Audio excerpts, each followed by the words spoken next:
Hi there, Scott, ROCKFILE, back with another podcast review. I did it. I jumped ahead. I watched Tim Burton's 2001 Planet of the Apes, and we're going to talk about it.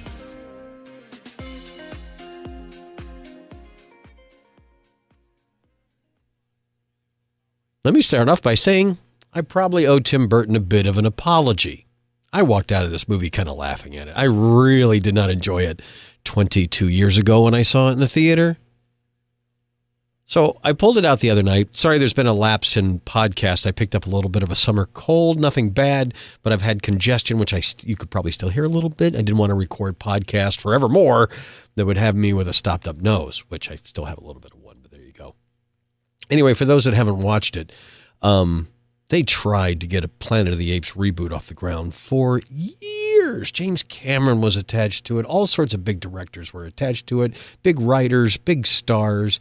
Eventually, it landed in Tim Burton's lap, and they got Mark Wahlberg to star in it.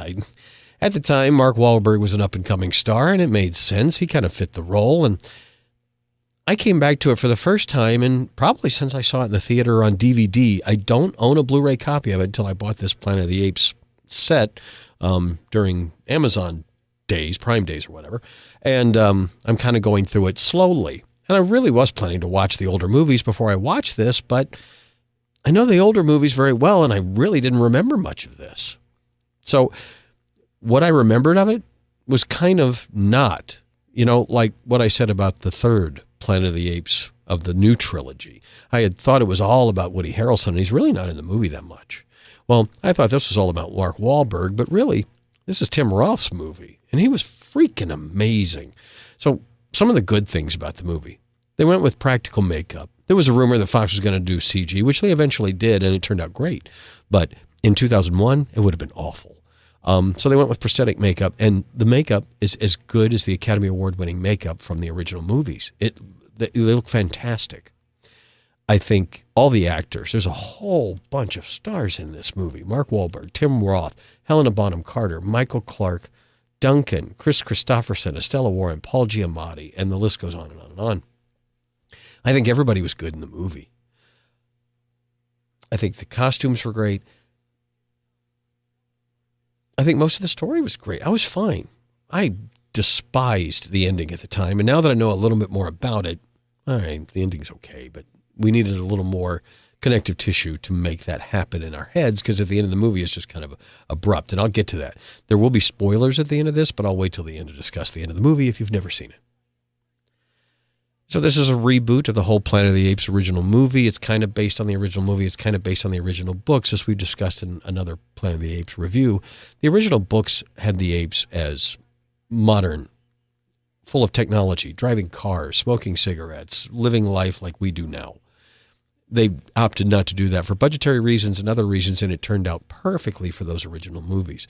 So they kept that aesthetic for this movie. So it's not totally based on the book. And you still have the same story of an astronaut crashing and finding himself in the Planet of the Apes.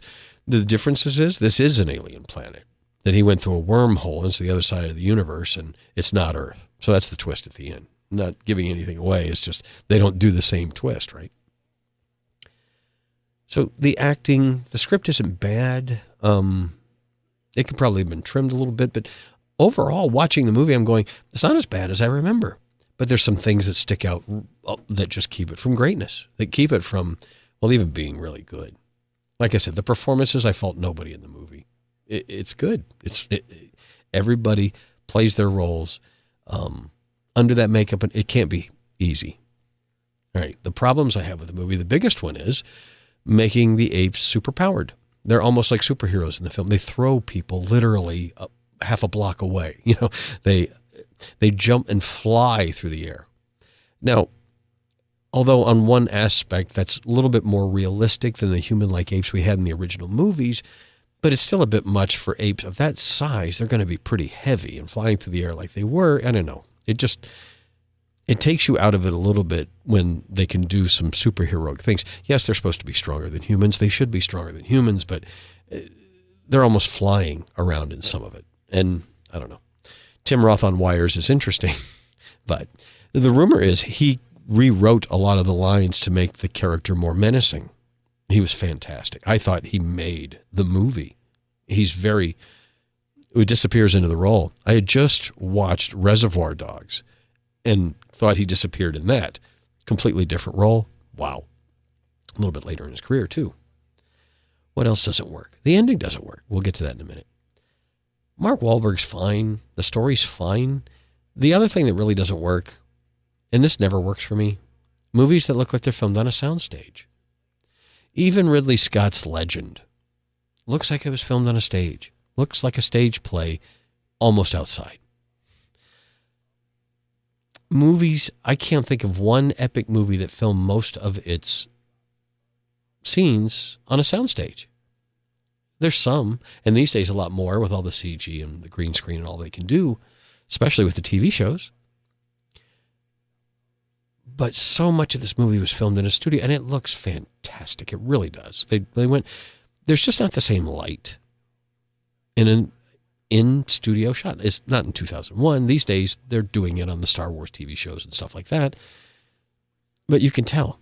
And then when they go outside, there's a jarring difference. And there's quite a bit of it filmed outside, but it's very different from most of the jungle scenes, the city scenes, and all that stuff is indoors, and you can tell. That just takes me out of the epicness of it. What I liked about the new trilogy of Planet of the Apes movies is that it was all filmed on location outside for the most part.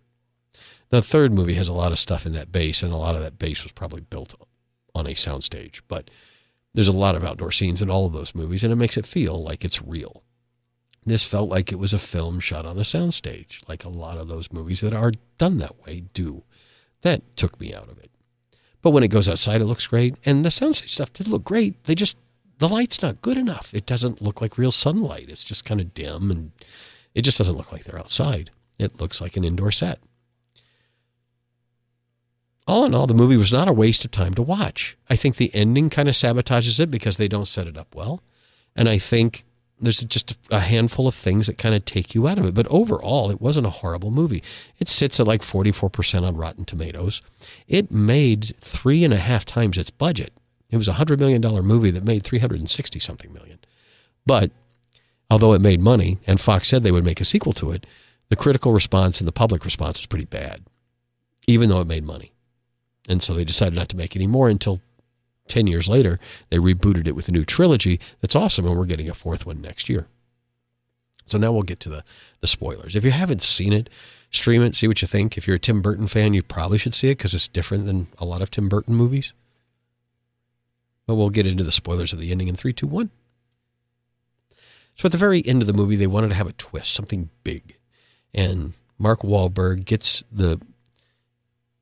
at the beginning of the movie, they send out a chimp to do an expedition, and he gets lost. That's the whole impetus of the movie, is that Mark Wahlberg goes after him, gets stuck in the wormhole, and winds up on this other. Well, at the end of the movie, the chimp arrives. I guess that's to let us know that when you go through a wormhole, two things entering a wormhole at the same time are not going to come out at the same time. I think that's what they were trying to allude to, having that happen at the very end. Also, that you didn't remember about him, and he comes out of the sky, and you don't know what it is at first. All that worked pretty well towards the ending. So Mark Wahlberg, after he gets out, leaves him here, take care of him. He gets in the ship, and he's going to go back to Earth, back through the wormhole. And when he goes back through the wormhole, he crash lands in Washington, D.C., and he gets out, and the Lincoln Memorial is Tim Roth's character, Thade. And for a second, you're like, how did that even happen? Like, he wasn't on Earth to begin with. So what Tim Roth said in an interview a few years later, first of all, that he wouldn't have ever starred in the movie if he knew Charlton Heston in it because he's not an NRA fan. I thought that was funny. Yeah, Charlton Heston, by the way, has a cameo, since we're in spoiler territory. If you didn't know, it's not in the credits, but it even shocked me because I forgot about it. He plays the bad guy's father, and he plays an ape. And, of course, they have the "get your filthy hands off me, you damn dirty human" line in there, and a few other things. I think they did the fan service in the modern trilogy so much better than they did in the Tim Burton. But, again, this is 22 years ago. Movies were a little bit different then. So what Tim Roth has said in some interviews is that Thade also went back through the wormhole, and he wound up farther into the past than Mark Wahlberg did. He got back and he created the Planet of the Apes. Now, I don't know. there's a lot to unpack there. If he got back even decades or hundreds of years earlier, how did he propagate, talking apes? Did he start with one female? And I don't know. There's a lot of questions. The twist never worked for me, and that's the biggest problem with the movie. A movie like this needs an ending. In the second Planet of the Apes, they blew up the Earth. In the first one, we found out it was Earth. And the third one, there's been good twists in most of the movies. But this was like, they didn't give us enough connective tissue to make it make sense. Anyway, it's really not as bad as I thought. It is not one of the worst films ever made.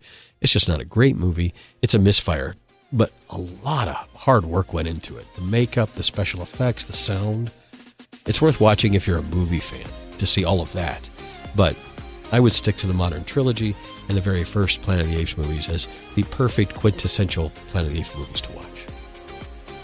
Scott, I'm ROCKFILE. Thanks for listening to this podcast. We've got more on the way. Please subscribe and share. Have a spectacular day.